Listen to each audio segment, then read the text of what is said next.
we're here in the fourth quarter. What do you see right now developing in the retail industry as far as sales and how the industry is doing right now, and what for a lot of people is a critical period for sales? Absolutely, and of course, retail is, when you talk about Christmas and the holiday season, it's the #1 season for most retailers, and it's an important time period. Fortunately, we're coming off of 4 straight months of retail sales improving over last year, which is a great optimistic sign for retail.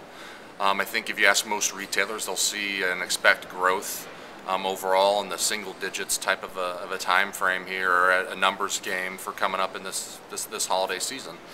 Are they completely optimistic? And no, I mean, they're still taking a very cautious approach and outlook.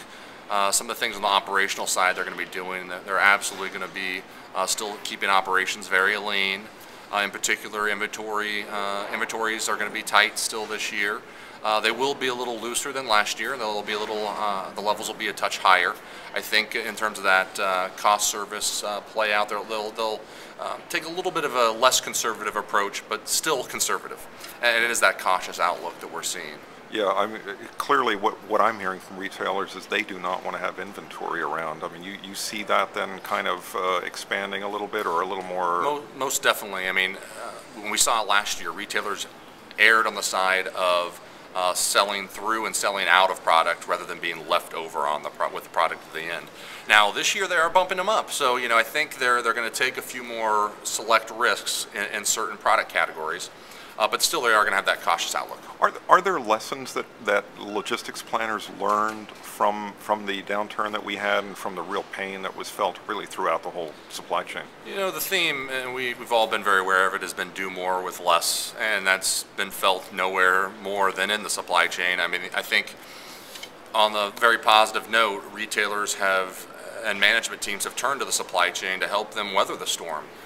Their ability to cut costs and streamline operations has really preserved margins in a lot of different ways. And although the top line hasn't been growing, how they've been able to reduce the bottom line, they've really come through in their margin numbers very well. And I think a lot of that credit goes to those supply chain executives. They've really kind of at this point gotten a lot of the low-hanging fruit. They've tackled a lot of initiatives. I think some of the next phase of cost reductions are really going to involve a little more capital spend and a little more investment from them, both in time, resources, and money. So I think there's still opportunities out there, but without a doubt, a lot of the low-hanging fruit's already been captured, and I think it's really what's helped retailers weather the storm. What do you see as the big concerns for 2011, aside from hoping that the American consumer not only is back but comes back and maybe stays there? Well, I think in the supply chain. Yeah, no, absolutely. Even your supply chain guys and gals, they're focused on jobs. You can't help but look at those macro trends. Right. If a person doesn't have a job, they can't spend money, and if they're not spending money, it makes it tough for the retail to recover. Now, that being said, they are spending more. Jobs are improving.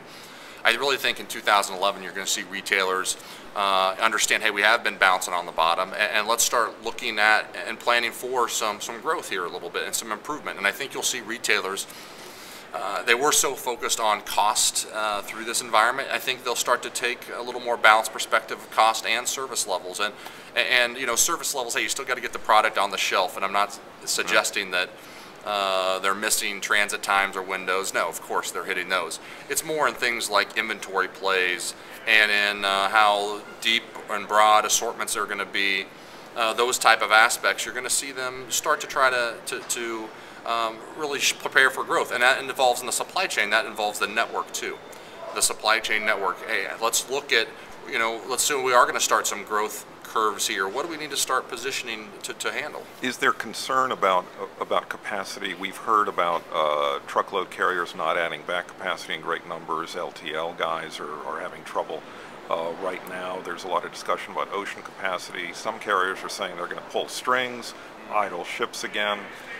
Is capacity a big concern for retail logistics executives? I think it's hard for it not to be. They have experienced some challenges this past year in capacity, and several retailers got burned in that process.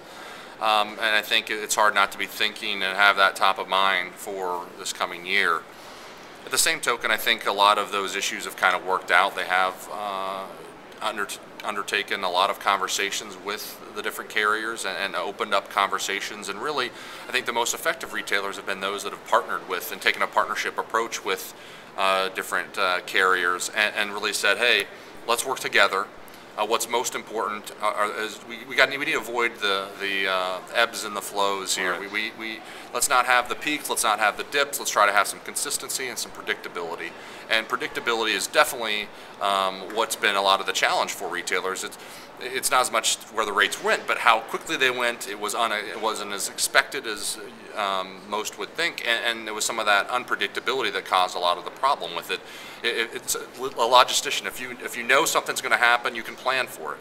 And right. I think that it happened, and when it happened, it became tough to react in that manner. Now, right. I think they are going to hedge some of their bets and account for some of these potential delays. And we saw a little bit of the product moving in earlier this year. I think you'll see some of that next year with a little extra lead time being built into the supply chain in some cases. Yeah, was that really what happened? That inventory sort of pull forward?